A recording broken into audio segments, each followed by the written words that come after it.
KFG family at saka lahat ng mga kaibigan natin all over the world. Merry Christmas po sa inyong lahat guys. Nandito na naman po tayo sa aking pa-challenge. Dito lang po sa aking YouTube channel, DJMB Vlog Honolulu. Please subscribe, like and share naman po ang ating mga videos guys.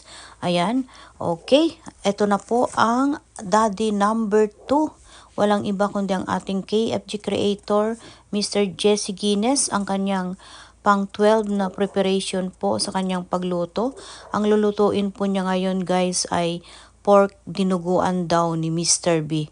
Kaya panoorin po natin kung paano siya magluto ng pork dinuguan guys. Ito na po siya. Thank you so much. Good morning guys. Ito na naman ang recipe ni Master B, ang dinuguan. Dinuguan na baboy. Yan. Ayan ang dugo. Yan. Yan mga sangkap. Ipapakita ko na kung paano magluto. Siyempre may mantika na dyan. Ilagay muna ang bawang sibuyas. Yan. Bawang sibuyas muna ang mauuna. Igigisa yan. Okay guys. Isa-isa. Bawang sibuyas lang. Pag mag-isa yan, isunod na ang karne.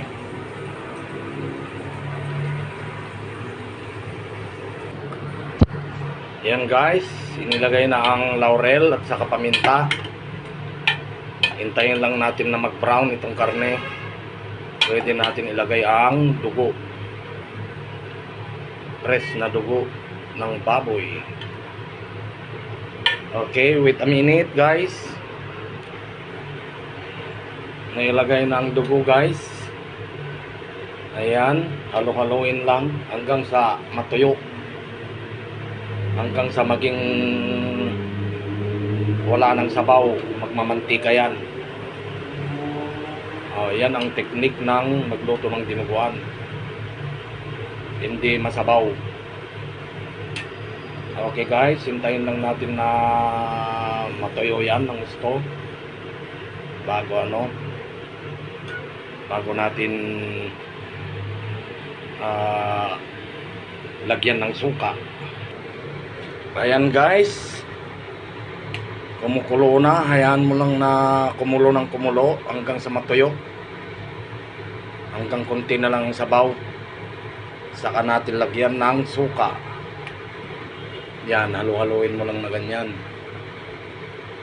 Pero kompleto ng rekado yan. Suka na lang wala at asin. Sili. Yun na lang ilalagay ko mamaya. Yan. Yan guys. Hayaan mo lang na mawala ang sabaw. Wait a minute. Ayan na siya guys. Kumukulo na ang dinuguan ni Master B. Haluin mo lang ng haluin. Mamaya lang pag pwede nang lagyan ng suka, malambot na. Lagyan ko na ng suka yan. Yan. Masabaw pa. Lagyan ko ng kuwan yan. Suka mamaya. Okay guys. Hintayin lang natin na medyo matuyo. Okay guys, lagyan na natin ng asin. May suka na yan. Patuyuin lang natin konti yan. Para tuyo. Yan. Yan guys. Maya-maya yan. Okay na yan guys. Ayan guys. Konting kimbot na lang. Patuyuin na lang ito. Konti lang pwede na. Kailangan tansyado ang asim ng suka. Tikman ko guys kung okay ng suka.